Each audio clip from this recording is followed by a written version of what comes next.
Hi everyone, how are you? Nice to see you. Last week we read Parashat Korach, right?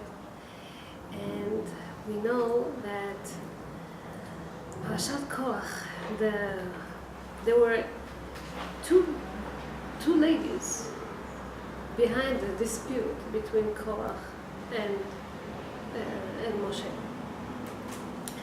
שלמה המלך says in ספר משלי, חוכמות נשים בנתה ביתה, ואיוולת בידה תהרסנו. If a woman is smart, she can build her home, okay? ואיוולת means a stupid woman can destroy her house in her own hands. That's what it says. So, Chazal says, חוכמות נשים בנתה ביתה, this is the wife of Ben Pelet. ואיוולת, we know, it was the wife of Korach. Ben Ish Chai says that in the beginning, the wife of Korach, we know that Korach was very, very wealthy. He was very rich. So, being a rich woman, she liked to show off. She used to wear, he says, bracelets from her hand, from her wrist, till her shoulder, and show off to everyone how expensive her jewelry are. Okay? That's how, I'm sure she was wearing some other stuff as well, but she would brag to everyone and show the beauty of her jewelry, how expensive they are, how rich they are. And when she used to meet Tzipporah, the wife of Moshe, so she would tell her, look at me and look at you. What kind of lifestyle I live in, what kind of standard of living I have, and look at you. You don't have even the most simple rings you don't have. So, and Tzipporah used to tell her, I'm the richest woman in the world. My husband, the Torah is named after Moshe Rabbeinu. He gives the Torah. What could be more expensive or more rich or better than that? And this is how they used to tease each other. But then it says that when Hashem told Moshe to write the luchot, it says psol lecha. You kind of sculpture, you kind of crave. Engrave this later. You have to crave first carve first the luchot, and then you're going to. So. And whatever is left over, the psolet, the leftover you can take to yourself. We know that the material that the luchot were from was the most expensive stone ever. It's called snapirion. I don't know. It was one of the most valuable diamonds, I guess, that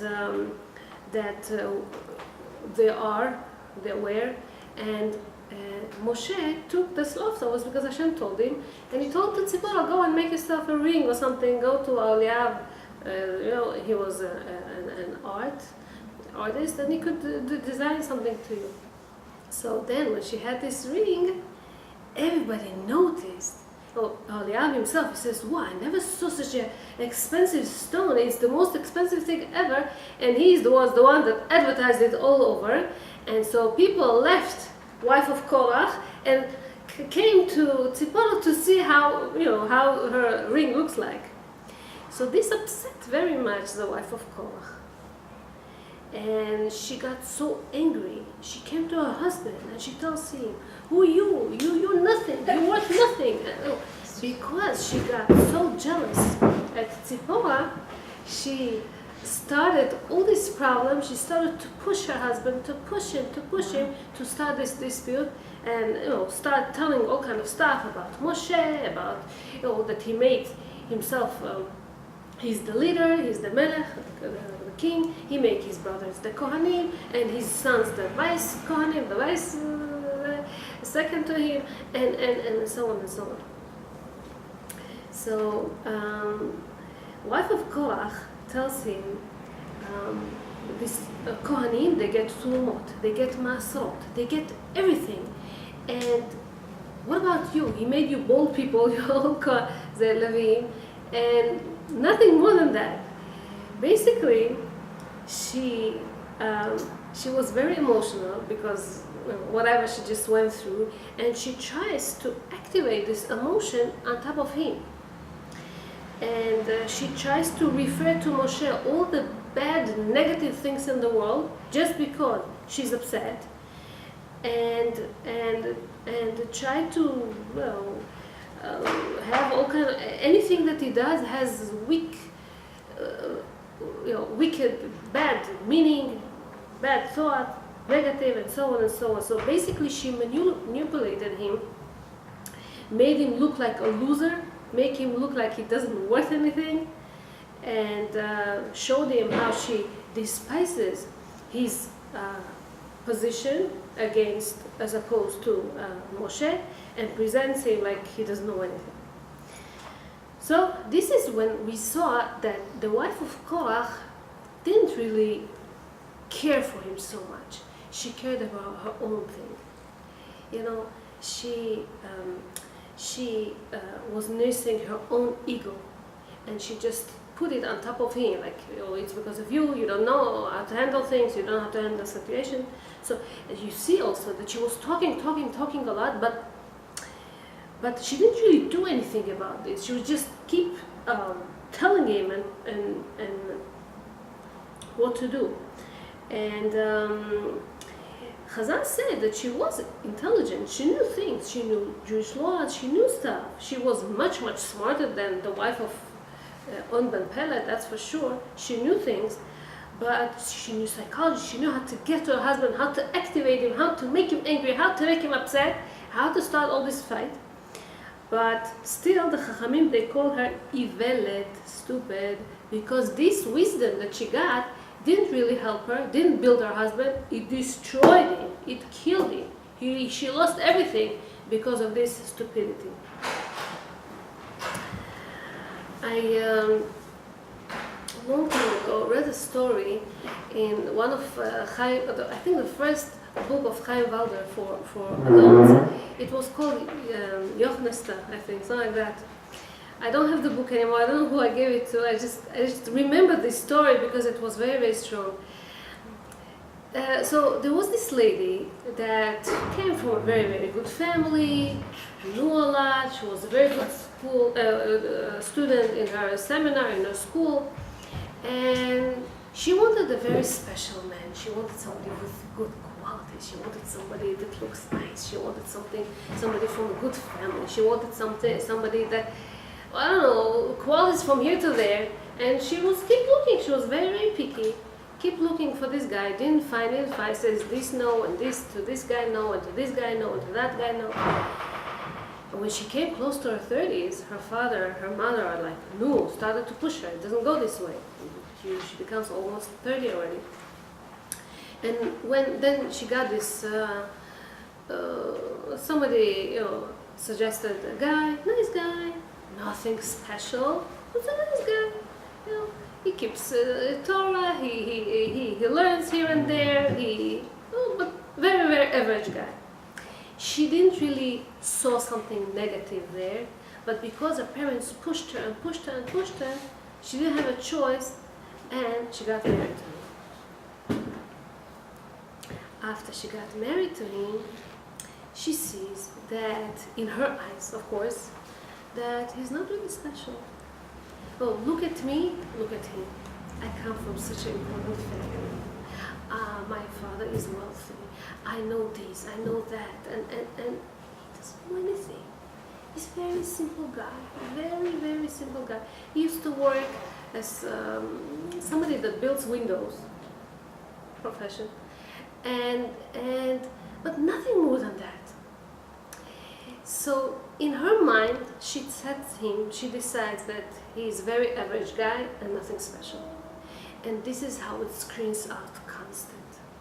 To her children that came afterwards, to her family, to her friends. My husband is not a big deal. Years passes like that. She's married to him, they live together, everything is okay.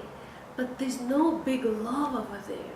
There's no big excitement from her towards him. she doesn't open herself so much emotionally to him. She's like, big deal. About 10 or 12 years after their marriage, one time it happened, he was trying to make a window in a very tall building, and there was an accident. He fell from that building, fell and had an accident. He was rushed to the hospital, his leg was broken, he had some other injuries, and one of the injuries was that he couldn't speak, he couldn't talk also. Maybe it was temporary, I don't know exactly. So everybody tries to call and offer help, or in the beginning usually at least. And oh, your husband is a good husband, he helps us so much. All of a sudden she hears he's such a good guy, he contributes a lot in the shul, he helps us here, he's a good friend, he's this, he's that. She keeps hearing, all kind of positive things about him, things that she didn't see in the past. Now that she's home alone, she goes and she visits him, she brings him food or something. But now that she's alone, she realized that nobody helps her with the kids. She didn't realize how much he used to help her around in the house with the children, sometimes even to fix some things in the home or to clean here and there. She pays attention that he used to be the one in charge of all the bills and the electric and the telephone and the mortgage, and all of a sudden it's up to her. She has to run after everything, tuition and learning with the children. He used to see it. She never saw these things. Now all of a sudden her eyes are open and she sees that he was really a very, very good husband. It's just she never gave him a chance. So one day she was sitting at her home and she started to cry. See how cruel she was to him. Never opened herself to him. How mean could be sometimes a woman when she doesn't care about his needs. She was all self-centered. She was a spoiled girl. She was one. She had some brothers, but she was the only girl, and she was used to the fact that she's the center. Everybody has to bow down to her. Everybody, listen to her and ask her what she needs. Never cared about what her husband might need. Maybe something more than just food and clean. So he says there how she was crying one night. She was home. She was crying, realizing what she had done to him. The next day, when she went to visit him in the hospital, it's hard to change your ways right away. When you're used to something, it's not easy to change it completely. But at least she tried. She didn't know even how to speak. He couldn't speak to her all this time. He couldn't express his feeling, but he sees that something went through her. She changed a little bit. He sees that she's sorry about something, that she wants to apologize. She couldn't really say, and he understands. But slowly she starts to talk, and when he cannot really answer back, I guess it was easier for her, and she slowly talks to him and tells him how good it is and how the kids are missing him and how important, and she says some idea that she heard about Parshat Shavua. She hears this. She never used to communicate with him so much as a husband. She thought that she's supposed to be a wife, and that's about it. And so this is chochomot nashim. She was stupid, yes. She didn't realize. She didn't appreciate him ever. But now, the fact that he fell, she started to all of a sudden appreciate who he is and what he'd done in their life till now, and she made a decision to change.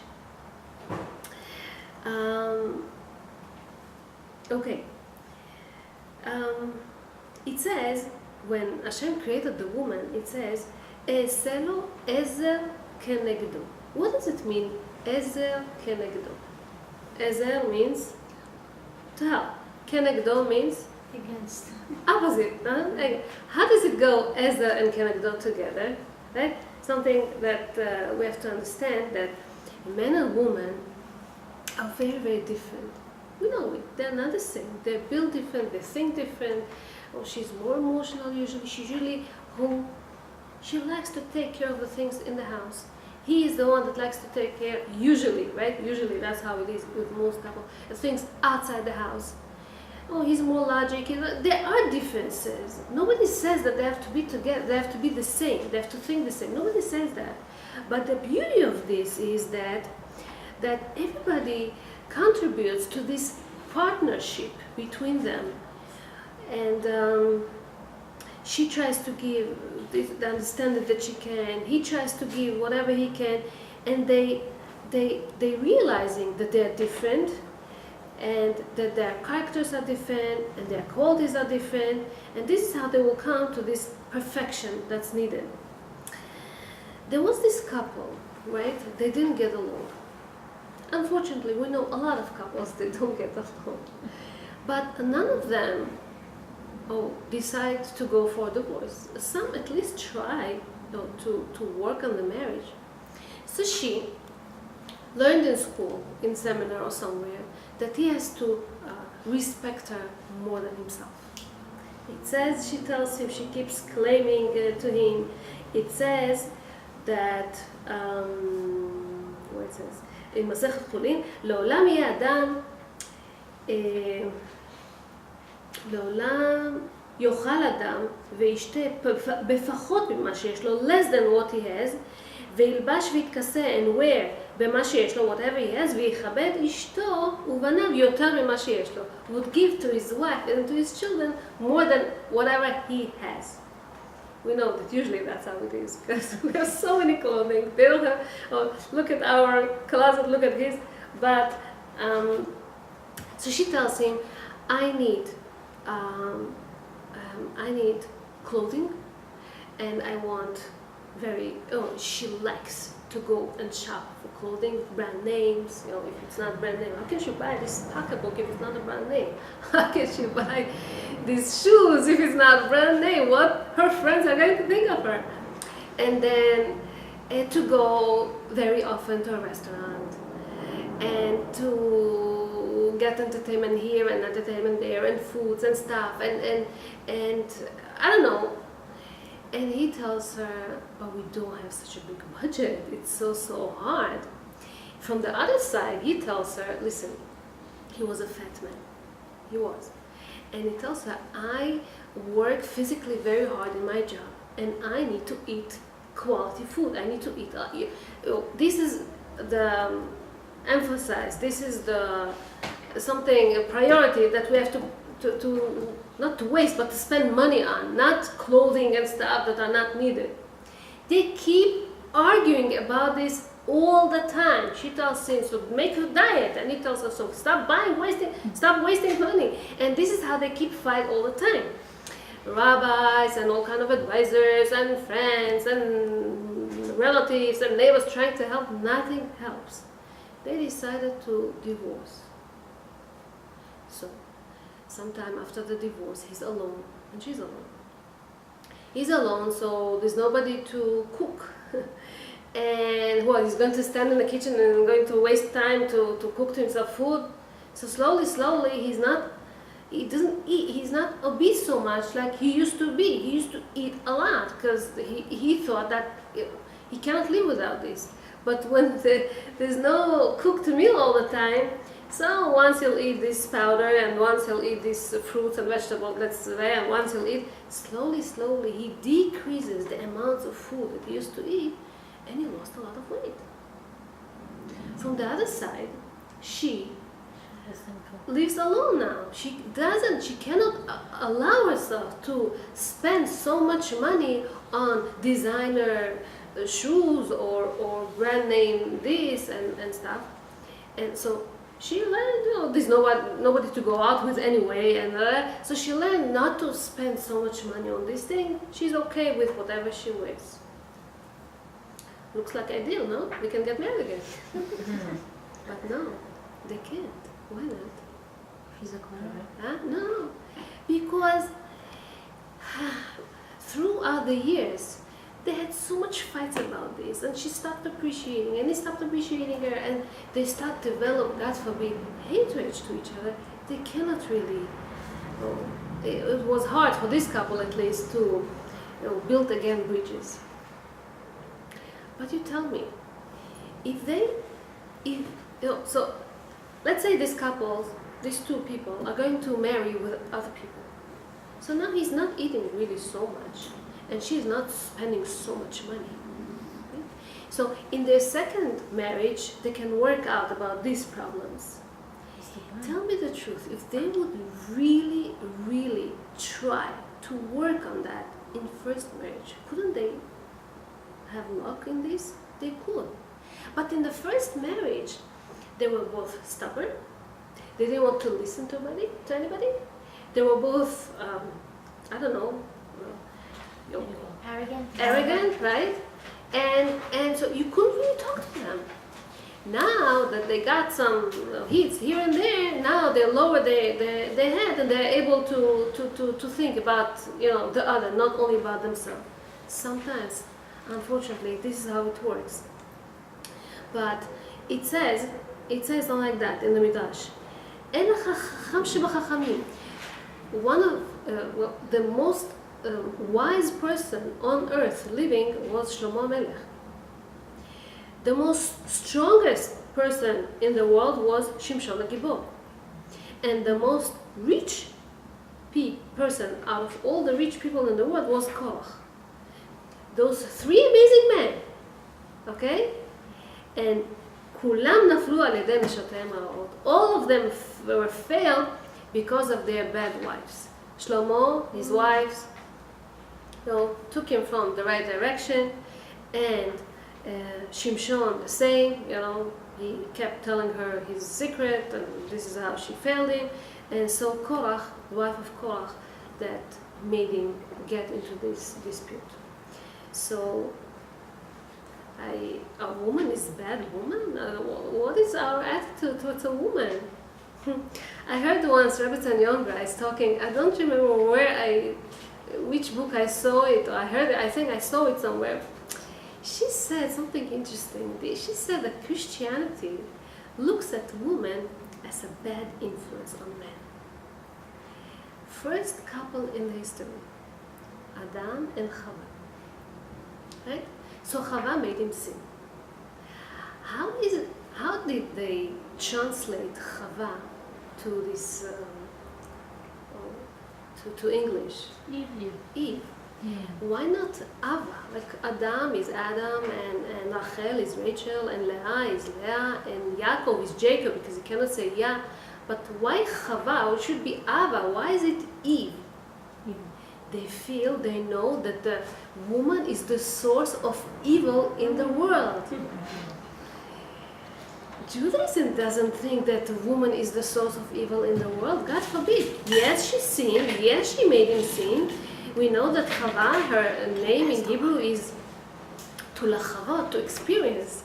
She had to experience that fruit. Hashem didn't really talk to her. Hashem talked to Adam. She didn't hear it the right way, right? And so she had to experience. But it's not that because she's evil, she's bad, she's source of... No. It says, unfortunately, this is how they look at the woman in Hollywood. The woman, what is a woman? A body. Flesh. She just has to be nice. She has to, seduce. That's what a woman. Yeah, the Judaism, it says, if you look at the Midrashim, that usually a Jewish woman is a noble person. She is full of wisdom. She tries to achieve a lot. Her status is the foundation of the house. We call the woman Ikar Habayit, the foundation of the house. And she's the one that's in charge of the education of the children, and so on. Amar Rabbi Elazar, Kol Adam she'en lo isha, a man that doesn't have a woman, eno Adam. He is not called Adam. Why? Because it says, when Hashem created man and woman, it says, Zachar u'nekeva, male and female. Bara'am, Hashem created them, Zachar u'nekeva, Vaikra et shemam Adam. It's not only Adam that's called Adam. Adam and Chava, man and woman, both are called Adam. And the one that doesn't have a wife, he's not Adam. He's missing a lot. And this is why it says, "E'aseh lo ezer kenegdo." Zacha, if he has the merit, she's his helper. Lo zacha kenegdo. She's opposite him all the time. She fights with him. She doesn't agree with him. She makes problems to him. He has to merit for it? Huh? He has to merit for it? If he has the merit, if zacha, so she becomes an ezer. She helps him. That's what. Yeah, but how do they know if they're zocher or not? Oh, that's a nice question. Okay, I'll come to it in a second. So, as I said, every one of us, we have to contribute to this partnership. It won't work. You won't say, "Oh, I learned a lot. I knew so much. Now it's you that's supposed to."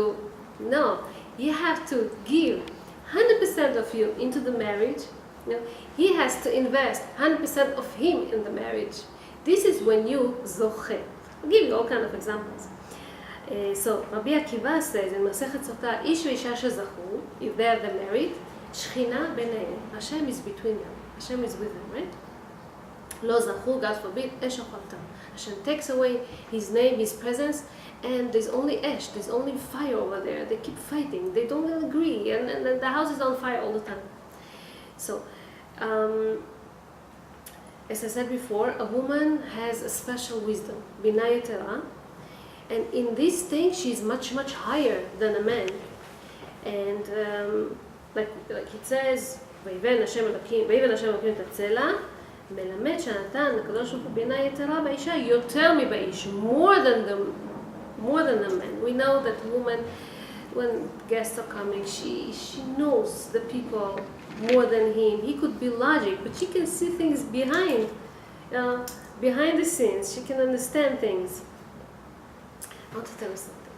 I heard this word from one of the rabbis. He says that when Hashem created the world, He showed to Adam, which was the first man created, He showed him all the world, all the history of the world. Right? He showed him Abraham and Moshe and everybody, and He showed him also Rabbi Akiva.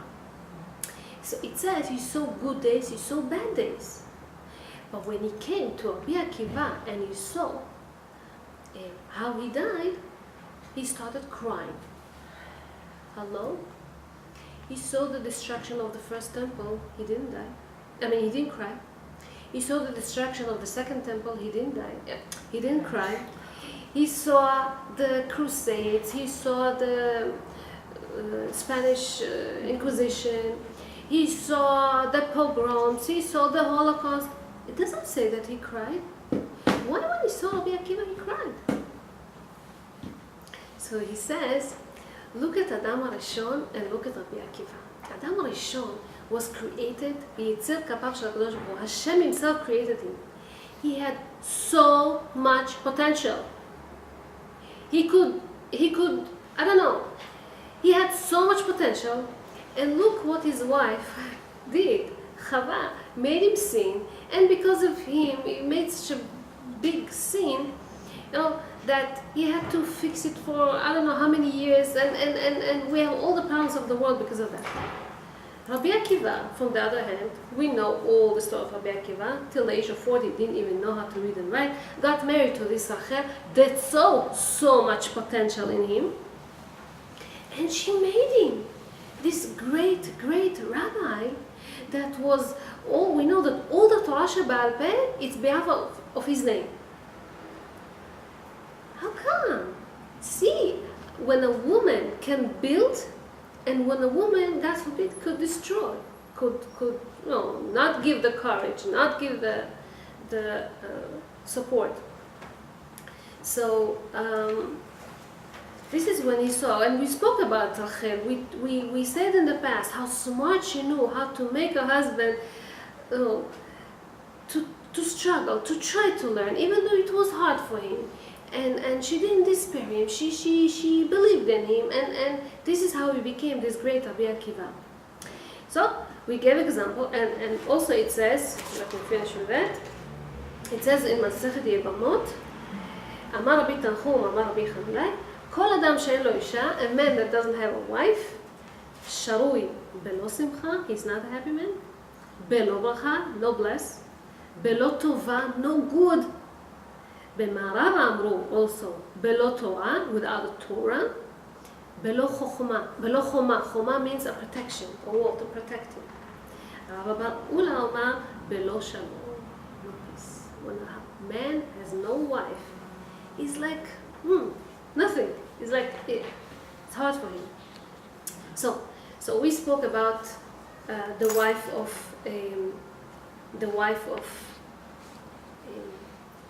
Korach, right? We said that with her jealousy, she destroyed her house, herself, with her own hands. I just want to give you one more example. Some girls are married just recently, right? Some married 2-3 years, which is still young in the marriage. Some are married 10-15 years. And so, 21 years, So, could be. And people have to be very, very careful with this.